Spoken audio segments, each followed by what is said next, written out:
এমন একটা যুগ রে ভাই, সে বিয়ে করতে যাবেন, বিয়ের দরজা বন্ধ। জেনা করতে যাবেন, জেনার 10টা দরজা খোলা। মানে আপনার বয়স হয়েছে ধরেন 20 বছর। আমি সত্যি জানি না এখন আসলে বয়স কত কত, 18, 20, কত কত, 18, 21, 18 বছরের একটা যুবক, 20 বছরের একটা যুবক বা একটা যুবতী,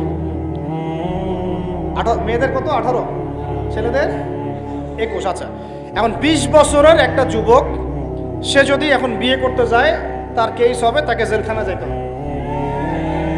যে কাজীও বিয়ে পড়াবে ওর পাশার ছাল তুলে দিবে। কিন্তু এই 20 বছরের ছেলেটা, যার বিয়ের বয়স ফরজ হইতে রাষ্ট্রীয় আইনে 1 বছর বাকি আছে, ঠিক আছে, 1 বছর বাকি আছে, এই 20 বছরে সে যদি 20টা জেনা করে কোনো সমস্যা নেই। 20টা জেনা সে করে ফেললো, তার কোনো বিচার হবে? ওকে কি বেত্রাঘাত করা হবে?